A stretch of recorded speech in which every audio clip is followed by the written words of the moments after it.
Welcome back to Landmark Cases in a Nutshell. Today we'll be covering Brown versus Board of Education.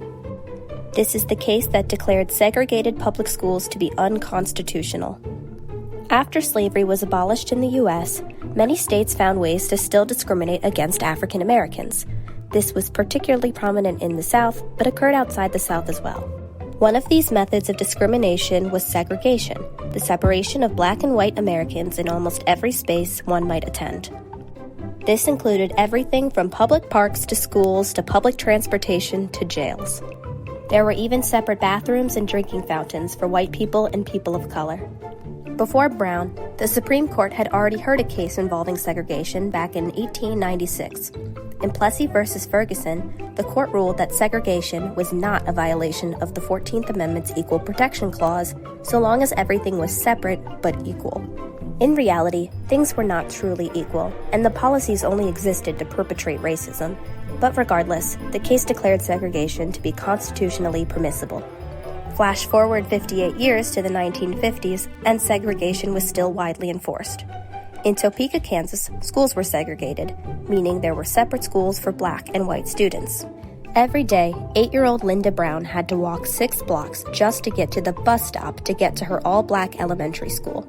There was a far closer elementary school, but it was only for white students. Brown's parents tried to enroll her in the white school, but she was denied admissions. Brown's parents sued, claiming the decision violated the Equal Protection Clause of the 14th Amendment, which requires states to provide equal protection to all citizens.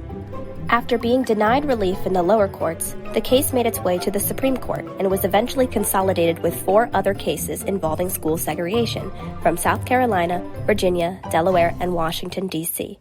The question the court faced was whether segregating schools on the basis of race deprived children of equal opportunity, even if the schools were tangibly equal. And the court determined that it did.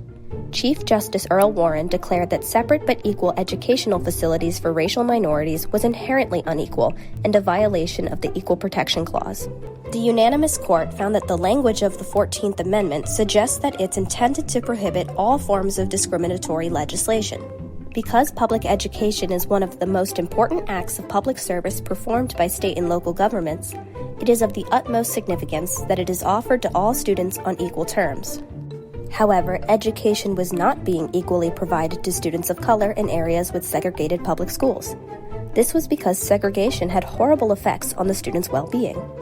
Studies indicated that children who were subjected to segregation felt inferior to white peers, grew less motivated, and performed at a lower level than children who were not subjected to school segregation.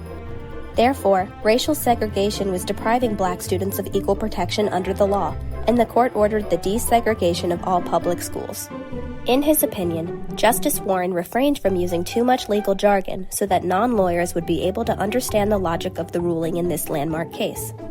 Though Brown was a massively important case that made school segregation unconstitutional, it's important to note that it did not eliminate the issues of racism in public education, and schools that are almost entirely made up of one race still exist to this day. As a country, there is still more action that needs to be pursued in order to achieve full racial equality in public education. But that's all for this case. Feel free to leave any questions in the comments, and thanks for watching.